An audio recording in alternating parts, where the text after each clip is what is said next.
ਬਾਈ ਹੁਣੀ ਪੰਜਾਬ ਸਿੱਖਿਆ ਬੋਰਡ ਦੇ ਵਿੱਚੋਂ ਹੁਣੇ ਅੱਜ ਹੀ ਰਿਟਾਇਰ ਹੋ ਕੇ ਇੱਥੇ ਪਹੁੰਚੇ ਨੇ। ਰਾਈ ਇੰਨਾ ਜ਼ਿਆਦਾ ਚਾਹ ਇੰਨਾ ਜ਼ਿਆਦਾ ਕਿਸਾਨੀ ਨਾਲ ਲਗਾਇਆ ਵੀ ਪਹਿਲੇ ਦਿਨ ਹੀ ਰਿਟਾਇਰ ਜਿੱਦਣ ਹੋਏ ਉਹ ਸਿੱਧਾ ਇੱਧਰ ਆਏ। ਇਹਨਾਂ ਮੈਂ ਵਾਅਦਾ ਕੀਤਾ ਸੀ, ਮੈਂ ਕਿਹਾ ਘਰ ਫੇਰ ਜਾਵਾਂਗੇ, ਪਹਿਲਾਂ ਤੁਹਾਡੇ ਕੋਲ ਸਿੱਧੇ ਹੀ ਉੱਥੇ ਪਹੁੰਚਾਂਗੇ। ਤੇ ਗੱਡੀਆਂ ਵੀ ਕਹਿਣਾ ਮਾਰ ਲਓ, ਜਿੰਨੇ ਅਸੀਂ ਸਾਡੇ ਨਾਲ ਕੋਈ ਰਿਸ਼ਤੇਦਾਰ ਵੀ ਸੱਜਣ ਮਿੱਤਰ ਆਏ ਆ, ਕੋਈ ਘਰ ਨੂੰ ਨਹੀਂ ਗਿਆ, ਸਿੱਧੇ ਅਸੀਂ ਇੱਥੇ ਆਏ ਆ। ਭਾਜੀ ਨੂੰ ਕਿਹਾ ਸੀ ਭਾਈ ਚਾਹੇ 5 ਮਿੰਟ 10 ਮਿੰਟ ਹਾਜ਼ਰੀ ਪਹਿਲਾਂ ਇੱਥੇ ਲਵਾ ਕੇ ਫੇਰ ਘਰ ਜਾਵਾਂ। 60 ਗੇੜੇ ਦਿੱਲੀ ਦੇ ਪਹਿਲੇ ਦੋਨੇ ਜੇ ਮਾਰੇ ਸੀਗੇ, 62 ਗੇੜੇ। ਹਾਂਜੀ, ਕਿਹੜੇ ਅਹੁਦੇ ਤੋਂ ਰਿਟਾਇਰ ਹੋਏ ਹੋ? ਮੈਂ ਆਪਣੇ ਡਿਪਟੀ ਮੈਨੇਜਰ ਸੀਗਾ ਪੰਜਾਬ ਸਿੱਖਿਆ ਬੋਰਡ ਦਾ ਦਫ਼ਤਰ। ਵੇਖੋ ਨਵਾਂਸ਼ਹਿਰ ਜ਼ਿਲ੍ਹੇ ਦੇ ਜਿੰਨਾ ਸਾਰਾ ਕਿਤਾਬਾਂ ਦਾ ਫਰੀ ਵਾਲਾ ਬੁੱਕ ਸੀ, ਮੇਕੋ ਕੰਮ ਸੀ। ਲੋਕੀ ਘਰਾਂ 'ਚ ਪਾਰਟੀਆਂ ਰੱਖਦੇ ਨੇ, ਬਹੁਤ ਸਾਰੇ ਪ੍ਰਾਹੁਣੇ। ਹਾਂਜੀ, ਅਸੀਂ ਇੱਥੇ ਪਾਰਟੀ ਰੱਖ ਲਈ ਆਪਣੀ। ਹਾਂ, ਰੋਡ ਦੇ ਖੱਬੇ ਜਦੋਂ ਸਰਕਾਰ ਭਤੀਜੇ ਦੀ ਪਾਰਟੀ ਅਸੀਂ ਇੱਥੇ ਰੱਖ ਲਈ, ਇੱਥੇ ਕਰਾਂਗੇ।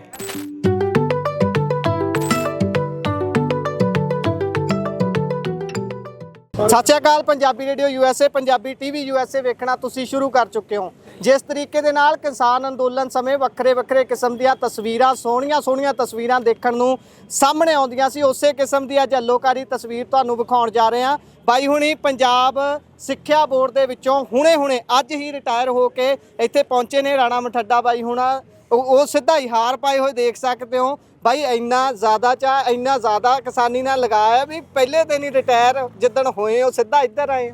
ਭਾਜੀ ਮੇਰਾ ਜਿਹੜਾ ਨਾ ਪਹਿਲਾਂ ਜਦੋਂ ਆਪਣਾ ਦਿੱਲੀ ਧਰਨਾ ਚੱਲਦਾ ਸੀ, ਮੈਂ ਉਤੋਂ ਹੀ ਥੋੜਾ ਆਪਣਾ ਮਨਜੀਤ ਭਾਈ ਹੁਣਾਂ ਨੇ ਜੁੜੇ ਸੀ ਭਾਰਤ ਖਾਨ ਜਵਾਬ ਵੱਲੋਂ। ਅਸੀਂ ਘੱਟੋ ਘੱਟ ਮੈਂ ਆਪਣੇ ਗੱਡੀ ਨਾਲ ਬਲੈਰੋ ਨਾਲ 60 ਗੇੜੇ ਦਿੱਲੀ ਦੇ ਪਹਿਲੇ ਦੋਨੇ ਜੇ ਮਾਰੇ ਸੀਗੇ, 62 ਗੇੜੇ। ਹਾਂਜੀ, ਤੇ ਮੇਰੇ ਨਾਲ ਜਿੰਨੇ ਵੀ ਮੇਰੇ ਪਿੰਡ ਦੇ ਆ ਸਾਰੇ ਮੇਰੇ ਰਿਸ਼ਤੇਦਾਰ ਆ, ਸ਼ੁਰੂ ਤੋਂ ਮੇਰੇ ਨਾਲ ਆਉਂਦੇ ਜਾਂਦੇ ਆ। ਪਰ ਜਿੱਦਣ ਅਸੀਂ ਪਰਸੋਂ ਨਾ ਆਪਣੀ ਮੈਂ ਰੱਖਿਆ ਵੀ ਸੀ ਪ੍ਰੋਗਰਾਮ, ਅਸੀਂ ਰਾਏ ਭਾਈ ਨੂੰ ਕਿਹਾ ਸੀ ਭਾਜੀ ਵੀ ਮੈਂ ਉੱਦਾਂ ਦਾ ਰਿਟਾਇਰਮੈਂਟ ਵੀ ਆ। ਭਾਜੀ ਕਹਿੰਦਾ ਵੀ ਮੇਰਾ ਬੰਦਾ ਜਿਹੜਾ ਮਰਜ਼ੀ ਦੇਖੋ ਆਗੂ ਹਾਜ਼ਰੀ ਲਵਾ ਕੇ ਹੋਣਗੇ।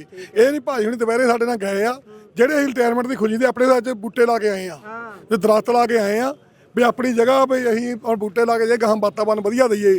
ਬਾਕੀ ਨਾ ਮੈਂ ਵਾਅਦਾ ਕੀਤਾ ਸੀ, ਮੈਂ ਕਿਹਾ ਘਰ ਫੇਰ ਜਾਵਾਂਗੇ, ਪਹਿਲਾਂ ਤੁਹਾਡੇ ਕੋਲ ਸਿੱਧੇ ਹੀ ਉੱਥੇ ਪਹੁੰਚਾਂਗੇ। ਅੱਛਾ ਜੀ, ਤੇ ਕਿਹੜੇ ਅਹੁਦੇ ਤੋਂ ਰਿਟਾਇਰ ਹੋਏ ਹੋ? ਮੈਂ ਆਪਣੇ ਡਿਪਟੀ ਮੈਨੇਜਰ ਸੀਗਾ ਪੰਜਾਬ ਸਿੱਖਿਆ ਬੋਰਡ ਦਾ ਦਫ਼ਤਰ। ਵੇਖੋ ਨਵਾਂਸ਼ਹਿਰ ਜ਼ਿਲ੍ਹੇ ਦੇ ਜਿੰਨਾ ਸਾਰਾ ਕਿਤਾਬਾਂ ਦਾ ਫਰੀ ਵਾਲਾ ਬੁੱਕ ਸੀ, ਮੇਕੋ ਕੰਮ ਸੀ। ਤੁਹਾਡੇ ਫਗਵਾੜੇ ਵਾਲੇ ਵੀ ਦੁਕਾਨਾਂ ਚੱਕਦੇ, ਗੁਪਤਾ ਬੁੱਕ ਡਿਪੂ ਹੁਣੇ ਸਾਰੇ ਆਪਣੇ ਜਾਣਦੇ ਹੀ ਆ। ਪਰ ਆਪਾਂ ਸ਼ੁਰੂ ਤੋਂ ਜਿੱਦਾਂ ਖੇਤੀ ਬਹੁਤ ਘੱਟ ਹੈ, ਪਰ ਆਪਣਾ ਲਗਾਅ ਬਹੁਤ ਜ਼ਿਆਦਾ ਆ। ਕਿਉਂ ਅਸੀਂ ਇਹਨਾਂ ਕਹਿੰਦੇ ਸਿਆਣੇ ਬੰਦੇ ਨੇ ਕਿਹਾ ਸੀ ਆਪਣੀ ਲੜਾਈ ਤਾਂ ਹਰ ਕੋਈ ਲੜਦਾ, ਬੰਦਾ ਉਹ ਜਿਹੜਾ ਕਿਸੇ ਲੜਾਈ ਮੋਹਰੇ ਹੋ ਕੇ ਲੜੇ ਉਹਦੇ ਵਿੱਚ ਤੁਹਾਨੂੰ ਜ਼ਿਆਦਾ ਸਵਾਦ ਆਉਂਦਾ। ਦੂਜੀ ਗੱਲ ਇਹ ਆ, ਜਦ ਆਪਾਂ ਸੱਚਖੰਡ ਨਾਲ ਖੜਨਾ ਹੀ ਆ, ਖੁੱਲ੍ਹ ਕੇ ਖੜਨਾ ਚਾਹੀਦਾ। ਕਿ ਆਪਾਂ ਉਸ ਵੇਲੇ ਵੀ ਨਹੀਂ ਸੀ ਸਰਕਾਰਾਂ ਡਰੇ, ਹੁਣ ਵੀ ਨਹੀਂ ਡਰੇ। ਨੌਕਰੀ ਕਰਦੇ ਹੁੰਦੇ ਵੀ ਇਹੀ ਰੱਖਿਆ ਸੀ, ਜਿੱਥੇ ਸੱਚ ਆ ਉੱਥੇ ਹੀ ਬੋਲਣਾ ਵੀ, ਖੜਨਾ ਵੀ ਆ। ਜਿੱਦਾਂ ਹੁਣ ਤੁਹਾਨੂੰ ਪਤਾ ਹੀ ਆ, ਪਰਸੋਂ ਵੀ ਆਪਣੇ ਇੱਥੇ ਜਿਹੜੀ ਮੀਟਿੰਗ ਹੋਈ ਸੀ ਉਹਦੇ ਵਿੱਚ ਵੀ ਰੱਖਿਆ ਸੀ ਵੀ ਝੋਨੇ ਨੂੰ ਲੈ ਕੇ ਕਿਸਾਨਾਂ ਦਾ ਕਿੱਦਾਂ ਨਹੀਂ ਮੰਦਾ ਹਾਲ ਕੀਤਾ ਆ। ਦੇਖੋ ਪਹਿਲਾਂ ਸਰਕਾਰਾਂ ਆਪੇ ਬੀਜ ਬਜਾ ਦਿੰਦੀਆਂ, ਆਹ ਬੀਜ ਲਓ, ਇਹ ਬੀਜ ਲਓ, ਪਰ ਚੱਕਣ ਵੇਲੇ ਕਿੱਦਾਂ ਖੱਜਲ ਖਰਾਬ ਕਰਦੇ ਆ। ਅਸੀਂ ਉਹੀ ਆਪਣੇ ਏਕੇ ਦਾ ਸਬੂਤ ਦਿੰਦੇ ਹੋਏ, ਜਿੰਨੀ ਆਪਣੇ ਤੁਸੀਂ ਸਾਰੇ ਗੱਡੀਆਂ ਵੀ ਕਹਿਣਾ ਮਾਰ ਲਓ, ਜਿੰਨੇ ਅਸੀਂ ਸਾਡੇ ਨਾਲ ਕੋਈ ਰਿਸ਼ਤੇਦਾਰ ਵੀ ਸੱਜਣ ਮਿੱਤਰ ਆਏ ਆ, ਕੋਈ ਘਰ ਨੂੰ ਨਹੀਂ ਗਿਆ, ਸਿੱਧੇ ਅਸੀਂ ਇੱਥੇ ਆਏ ਆ। ਭਾਜੀ ਨੂੰ ਕਿਹਾ ਸੀ ਭਾਈ ਚਾਹੇ 5 ਮਿੰਟ 10 ਮਿੰਟ ਹਾਜ਼ਰੀ ਪਹਿਲਾਂ ਇੱਥੇ ਲਵਾ ਕੇ ਫੇਰ ਘਰ ਜਾਵਾਂਗੇ। ਭਾਈ 100 ਤਰ੍ਹਾਂ ਦੇ ਚਾਹ ਹੁੰਦੇ ਨੇ ਜਿੱਦਣ ਬੰਦਾ ਰਿਟਾਇਰ ਹੁੰਦਾ। ਲੋਕੀ ਘਰਾਂ 'ਚ ਪਾਰਟੀਆਂ ਰੱਖਦੇ ਨੇ, ਬਹੁਤ ਸਾਰੇ ਪ੍ਰਾਹੁਣੇ। ਹਾਂਜੀ, ਅਸੀਂ ਇੱਥੇ ਪਾਰਟੀ ਰੱਖ ਲਈ ਆਪਣੀ। ਹਾਂ, ਰੋਡ ਦੇ ਖੱਬੇ ਜਦੋਂ ਸਰਕਾਰ ਭਤੀਜੇ ਦੀ ਪਾਰਟੀ ਅਸੀਂ ਇੱਥੇ ਰੱਖ ਲਈ, ਇੱਥੇ ਕਰਾਂਗੇ। ਹਾਂ, ਵੀ ਮੌਜੂਦ ਆ। ਪਾਰਟੀ ਤੋਂ ਦੁਖੀ ਵੀ ਬਹੁਤ ਲੋਕ ਨੇ, ਰੌਲਾ ਪਾਉਂਦੇ, ਕਹਿੰਦੇ ਕਿਸਾਨ ਬਹੁਤ ਤੰਗ ਕਰਦੇ ਆ। ਪਾਰਟੀ ਪਤਾ ਕੀ ਆ, ਜਿਹੜੇ ਦੁਖੀ ਲੋਕ ਆ ਨਾ, ਉਹਨਾਂ ਨੂੰ ਇਹ ਨਹੀਂ ਪਤਾ ਵੀ ਜੇ ਕਮਲੇ ਅਸੀਂ ਝੋਨਾ ਬੀਜਾਂਗੇ, ਅਸੀਂ ਝੋਨਾ ਬੀਜਣਾ ਛੱਡ ਤਾਂ ਤੁਸੀਂ ਕੀ ਖਾਣਾ। ਤੁਸੀਂ ਕੀ ਖਾਣਾ ਜੇ ਕਿਸਾਨ ਖੇਤੀ ਨਾ ਕਰਨਗੇ, ਤੁਸੀਂ ਖਾਣਾ ਕੀ ਆ। ਅੱਜ ਤੁਹਾਨੂੰ ਸਾਡਾ ਦੁੱਖ ਜਿਹੜਾ ਤੁਹਾਨੂੰ ਥੋੜਾ ਮਹਿਸੂਸ ਵੀ ਕਰਦੇ ਆ, ਪਰ ਜਿੱਦਣ ਤੁਹਾਡੀਆਂ ਮੁੜ ਕੇ ਦੁਕਾਨਾਂ ਤੇ ਤੁਸੀਂ ਤਾਂ ਹੀ ਚੀਜ਼ ਵੇਚੋਗੇ, ਸਾਡੇ ਚੌਲ ਦੁਕਾਨਾਂ ਤੇ ਜਾਣਗੇ ਵੇਚੋਗੇ। ਜੇ ਸਾਡੇ ਚੌਲ ਦੁਕਾਨਾਂ ਤੱਕ ਜਾਂਦੇ ਨਹੀਂ, ਤੁਸੀਂ ਵੇਚਣਾ ਕੀ ਆ।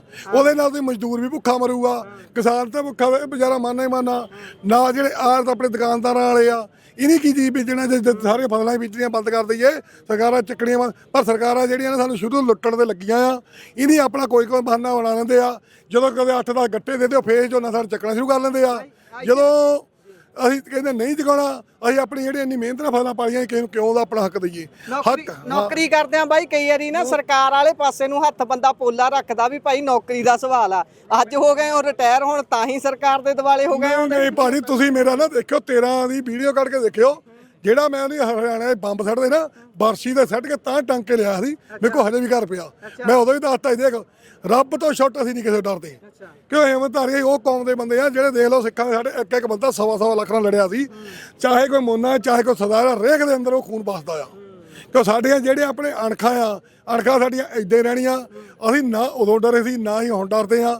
ਆ ਮੇਰੇ ਸੱਜਣ ਦੇ ਤੇ ਗੋਲਾ ਲੱਗਾ, 4 ਟਾਂਕੇ ਦੇ ਸਿਰ ਤੇ ਲੱਗੇ ਸੀ ਬੰਦੇ 13 ਤਰੀਕ ਨੂੰ। ਅਸੀਂ ਤਾਂ ਉਦੋਂ ਵੀ ਇਹੀ ਕਿਹਾ ਸ਼ੰਭੂ ਬਾਰਡਰ ਤੇ ਵੀ ਭਾਈ ਅਸੀਂ ਪਿੱਛੇ ਹਟਣ ਵਾਲੇ ਨਹੀਂ ਹੈਗੇ। ਖੁਦ ਮੀਡੀਆ ਸਾਰਿਆਂ ਨੂੰ ਪਤਾ, ਜਿੱਥੇ ਪਾਠ ਕਰਦੇ ਨਹੀਂ ਉੱਥੇ ਵੀ ਜਾ ਕੇ ਗੋਲੇ ਸਿੱਟੇ। ਪਰ ਸਾਡੀਆਂ ਸਰਕਾਰਾਂ, ਆਪਣੇ ਭਗਵੰਤ ਮਾਨ ਦੀ ਸਰਕਾਰ, ਇਹ ਮਿਊਜ਼ ਹੋ ਕੇ ਵੇਚਦੇ ਆ। ਇਹਦੇ ਪੁਲਿਸ ਖੜੀ ਤਮਾਸ਼ਾ ਦੇਖਦੀ ਸੀ। ਤੁਹਾਡੇ ਹੱਥ ਦੇ ਅੰਦਰ ਆਣ ਕੇ ਇਹਨੇ ਗੋਲੇ ਸਿੱਟੇ ਜਾਂਦੇ ਆ, ਤੁਸੀਂ ਇੱਕ ਵਾਰੀ ਨਹੀਂ ਬੋਲਦੇ। ਇੱਥੋਂ ਸਿੱਧਾ ਸਿੱਧ ਹੁੰਦਾ ਆ ਜਿਹੜੀਆਂ ਪੰਜਾਬ ਦੀਆਂ ਸਰਕਾਰਾਂ, ਇਹ ਕੇਂਦਰ ਸਰਕਾਰਾਂ ਰਲੀਆਂ ਮੁਲੀਆਂ ਆ, ਇਹਨਾਂ ਰਲੀ ਭੁਗਤੇ ਆ। ਹੁਣ ਆਪਣੇ ਘਰ ਕੋਈ ਇੱਟ ਵੀ ਮਾਰੇ, ਆਪਾਂ ਅਗਲੇ ਮੂੰਹ ਤੋਂ ਜਵਾਬ ਦਿੰਦੇ ਆ। ਪਰ ਇਹਨੇ ਅਜੇ ਤੱਕ ਕੋਈ ਕਾਰਵਾਈ ਨਹੀਂ ਕੀਤੀ। ਉੱਤੇ ਵੀ ਸਾਡੇ ਹਰਿਆਣੇ ਵਾਲਿਆਂ ਨੇ ਅੰਦਰ ਇੰਨੇ ਆ ਕੇ ਗੋਲੇ ਸਿੱਟੇ ਆ, ਵੀ ਕੀ ਕਾਰਵਾਈ ਕਰਨੀ। ਇਸ ਕਰਕੇ ਨਹੀਂ ਕੋਈ ਨਹੀਂ ਕੀਤੀ। ਅਸੀਂ ਹੱਕਾਂ ਦਾ ਤਾਂ ਉੱਥੇ ਵੀ ਸਾਡੇ ਗੇੜੇ ਲੱਗਦੇ ਰਹਿੰਦੇ ਆ। ਅਸੀਂ ਤਾਂ ਪਿੰਡਾਂ 'ਚ ਵੀ ਇਹੀ ਕਹੀਦਾ, ਤੁਸੀਂ ਆਪਣਾ ਏਕਾ ਰੱਖੋ, ਏਕੇ ਨਾਲ ਹੀ ਜਿੱਤ ਹੋਣੀ ਆ। ਜਿੰਨਾ ਚਿਰ ਆਪਾਂ ਸਾਰੇ ਇੱਕ ਝੰਡੇ ਥੱਲੇ ਨਹੀਂ ਇਕੱਠੇ ਹੁੰਦੇ, ਉਹਨਾਂ ਚਿਰ ਸਰਕਾਰਾਂ ਨੇ ਸਾਨੂੰ ਦਬਾਉਣਾ ਆ। ਜਦ ਹੁਣ ਆਪਾਂ 1-10 ਬੰਦੇ ਕਿਸੇ ਵੇਲੇ ਇਕੱਠੇ ਹੋ ਕੇ ਤੁਰਦੇ ਆ ਨਾ, ਤੁਹਾਨੂੰ ਰੇਖ ਕੇ ਬੰਦਾ ਸਲਾਮ ਕਰੂਗਾ, ਰੇਖ ਕੇ ਕਹੋ ਭਾਜੀ ਆਓਗੇ, ਰੇਖ ਕੇ ਬੰਦਾ ਇੱਜ਼ਤ ਕਰੂਗਾ। ਪਰ ਆਪਾਂ ਕਹਿੰਦੇ ਹੱਕ ਤੱਕ ਦੀ ਲੜਾਈ ਲੜਨੀ ਚਾਹੀਦੀ ਆ। ਹੁਣ ਇਹ ਨਹੀਂ, ਪਹਿਲਾਂ ਅਸੀਂ ਇੱਥੇ ਕੁਛ ਪਹਿਲਾਂ ਗੰਨੇ ਦਾ ਵੀ ਲਾਇਆ ਸੀ ਧਾਨਾ, ਪਰ ਉੱਦਾਂ ਹੀ ਮੈਂ ਪਿੰਡ ਦੇ ਕੋਲ ਸੱਜਣਾ ਨੂੰ ਕਿਹਾ ਵੀ ਆਪਾਂ ਗੰਨੇ ਧਾਨੇ ਤੇ ਜਾਣਾ। ਉਹਨੇ ਸਾਨੂੰ ਇੱਕ ਜਵਾਬ ਦਿੱਤਾ, ਸੀ ਗੰਨਾ ਨਹੀਂ ਬੀਜਿਆ। ਹੁਣ ਝੋਨੇ ਦੀ ਵਾਰੀ ਆਈ ਆ ਵੀ ਹੁਣ ਬਦੰਦਰੋ, ਹੁਣ ਵੀ ਨਾ ਤੁਸੀਂ ਉੱਠਣਾ ਕਦੋਂ ਆ? ਹਜੇ ਵੀ ਜੇ ਕਿਸੇ ਜਾਗ ਦੀ ਜ਼ਮੀਨ ਹੈਗੀ ਉਹਨੂੰ ਜਗਾ ਲਓ। ਭਾਈ ਜਿੰਨਾ ਚਿਰ ਅੱਗ ਘਰੇ ਨਹੀਂ ਆਉਂਦੀ ਉਹਨਾਂ ਚਿਰ ਸਾਨੂੰ ਪਤਾ ਹੀ ਨਹੀਂ ਲੱਗਦਾ ਵੀ ਭਾਈ ਕੀ ਹੋ ਰਿਹਾ ਹੈ। ਮੰਨਦੇ ਨਹੀਂ। ਜਾਗਦੀਆਂ ਜ਼ਮੀਨ ਵਾਲੇ ਉਹ ਤਾਂ ਨਹੀਂ ਘਰ ਟੇਕੇ ਬਹਿੰਦੇ, ਜਿਹਨਾਂ ਜ਼ਮੀਨਾਂ ਮਰ ਗਈਆਂ ਉਹਨਾਂ ਨੂੰ ਫਿਰ ਹਾਲਣਾ ਤਾਂ ਔਖਾ ਹੀ ਆ। ਅੱਜ ਨਾ ਉੱਠਣੇ ਭਲ ਕੇ ਉਦੋਂ ਪਤਾ ਲੱਗਣਾ ਜਦੋਂ ਆਪਦੇ ਨਾ ਬੂਹੇ ਥੱਲੇ ਪੈਟਰੋਲ ਸੁੱਟ ਕੇ ਅੱਗ ਲਾਈ, ਫੇਰ ਪਤਾ ਲੱਗਣਾ। ਇਸ ਕਰਕੇ ਕਹਿੰਦੇ ਹੁਣ ਵੀ ਸਾਡੇ ਨਾਲ ਇਕੱਠੇ ਹੋ ਜਾਓ। ਜੇ ਤੁਸੀਂ ਸਾਡੇ ਨਾਲ ਇਕੱਠੇ ਨਹੀਂ ਹੁੰਦੇ, ਤੁਹਾਡੇ ਕੱਲਿਆਂ ਦੇ ਇਹੀ ਹਾਲ ਕਰਨੇ ਸਰਕਾਰ ਨੇ। ਜੇ ਤੁਹਾਡਾ ਏਕਾ ਆ, ਤੁਹਾਡੇ ਵੱਲ ਕੋਈ ਸਰਕਾਰ, ਕੋਈ ਮੰਤਰੀ, ਕੋਈ ਮੂੰਹ ਨਹੀਂ ਕਰੂਗਾ ਜੀ। ਹੁਣ ਤੁਸੀਂ ਇਸ ਬਾਰੇ ਕੀ ਕਹੋਗੇ? ਪੂਰੇ ਤਰੀਕੇ ਨਾਲ ਵਿਹਲੇ ਹੋ ਗਏ ਹੋ ਡਿਊਟੀ ਤੋਂ, ਤੇ ਹੁਣ ਕਿਸਾਨੀ ਵੱਲ ਨੂੰ ਪੂਰੇ ਤਰੀਕੇ ਨਾਲ ਹੋਵੋਗੇ, ਪੂਰੇ ਤਰੀਕੇ ਨਾਲ ਧਰਨਿਆਂ 'ਚ ਜਿੱਦਾਂ ਅੱਗੇ ਕਹਿੰਦੇ 60-62 ਹਾਰੀ ਗਏ ਸੀ, ਹੁਣ ਤਾਂ ਫੇਰ ਪੱਕਾ ਹੀ ਡੇਰੇ ਲਾ ਲਓ। ਪੱਕੇ ਜੀ। ਤੁਸੀਂ ਜਿਹਨੂੰ ਮਰਦੀ ਸਾਨੀ ਸਾਹਿਬ ਨੂੰ ਪੁੱਛ ਲਓ, ਰਾਏ ਸਾਹਿਬ ਨੂੰ ਪੁੱਛ ਲਓ, ਬਾਜਵਾ ਸਾਹਿਬ ਨਹੀਂ ਜਾ ਕੇ ਆ ਸਾਡੇ ਪਹਿਲੇ ਦੇ ਪੱਕੇ ਆ। ਨੌਕਰੀ ਉਧਰੋਂ ਤਾਂ ਮੈਂ ਅਸਤੀਫਾ ਦੇ ਦਿੱਤਾ, ਪਰ ਇਹ ਤਾਂ ਮੈਂ ਘੱਟੋ ਘੱਟ 2-3 ਸਾਲ ਪਹਿਲਾਂ ਹੀ ਰਾਏ ਉਹਨਾਂ ਨਾਲ ਜੁਆਇਨ ਕਰ ਗਿਆ ਸੀ। ਪਰ ਸਾਨੂੰ ਇੰਨਾ ਬੋਲਣਾ ਵੀ, ਸਟੇਜ ਤੇ ਖੜਨਾ ਸਾਨੂੰ ਇਹ ਨਹੀਂ ਸਿਖਾਇਆ। ਇਹਨਾਂ ਹੀ ਬਦੌਲਤ ਤੇ ਸਾਨੂੰ ਆਪਣੇ ਹੱਕਾਂ ਦਾ ਪਤਾ ਲੱਗਾ। ਉਹ ਵੀ ਟਾਈਮ ਸੀ ਜਦ ਅਸੀਂ ਛੋਟੇ ਜਿਹੇ ਸਿਪਾਹੀ ਤੋਂ ਵੀ ਦੇਖ ਕੇ ਡਰ ਕੇ ਲੰਘਦੇ ਹੁੰਦੇ ਸੀ। ਸਾਨੂੰ ਧਾਨਿਆਂ ਜਾ ਕੇ ਇਹ ਪਤਾ ਲੱਗ ਗਿਆ, ਸਾਡਾ ਸਵਾਲ ਕਰਨਾ, ਪੁੱਛਗਿੱਛ ਕਰਨੀ, ਚਾਹੇ ਕੋਈ ਮੰਤਰੀ, ਚਾਹੇ ਕੋਈ ਸੰਤਰੀ, ਚਾਹੇ ਕੋਈ ਪ੍ਰਧਾਨ ਮੰਤਰੀ ਆ, ਸਾਡਾ ਹੱਕ ਆ। ਅਸੀਂ ਹਰੇਕ ਨੂੰ ਆਪਣਾ ਸਵਾਲ ਜਵਾਬ ਕਰ ਸਕਦੇ ਆ। ਕੋਈ ਵੀ ਤੁਹਾਡੇ ਕੋਲ ਕਿਸੇ ਵੀ ਟਾਈਮ ਦੀ ਵੋਟ ਮੰਗਣ ਆਉਂਦਾ, ਪਹਿਲਾਂ ਇਹ ਦੱਸੋ ਵੀ ਸਾਡੇ ਨੇ ਕੀਤਾ ਕੀ ਆ। ਉਹਨੂੰ ਜਵਾਬ ਦੇਣਾ ਪਊਗਾ, ਆਪਾਂ ਨੂੰ ਜਵਾਬ ਲੈਣਾ ਆ। ਲੋਕਤੰਤਰ 'ਚ ਹੱਕ ਹੈ ਸਾਡਾ। ਹੱਕ ਆ ਸਾਰਿਆਂ ਨੂੰ, ਆਪੋ ਆਪਣੇ ਸਵਾਲ ਜਵਾਬ ਕਰਨੇ ਆ, ਵੀ ਕਰਦੇ ਰਹਿਣਾ ਆ। ਹਾਂ, ਆਪਾਂ ਤਾਂ ਬਹੁਤ ਇਹੋ ਜਿਹੀ ਹੋਈ ਆ ਵੀ ਅੱਗੇ ਥੋੜਾ ਟਾਈਮ ਵੱਜਮਾ ਹੁੰਦਾ, ਜੇ ਕਿਤੇ ਵੀ ਜਾਂਦੇ ਸੀ ਯਾਰ ਸਵੇਰ ਨੂੰ ਕੰਮ ਤੇ ਜਾਣਾ, ਵਾਪਸ ਚਲੀਏ। ਹੁਣ ਤਾਂ ਕੋਈ ਨਹੀਂ ਜੀ, ਕਹਿੰਦੇ ਤੇ ਕੱਪੜੇ ਗੱਡੀ 'ਚ ਹੀ ਆ, ਚਾਹੇ 2 ਰਾਤਾਂ ਰੱਖ ਲਓ, ਚਾਹੇ 4 ਰਾਤਾਂ ਰੱਖ ਲਓ, ਅਸੀਂ ਤਾਂ ਫ੍ਰੀ ਆ ਜੀ।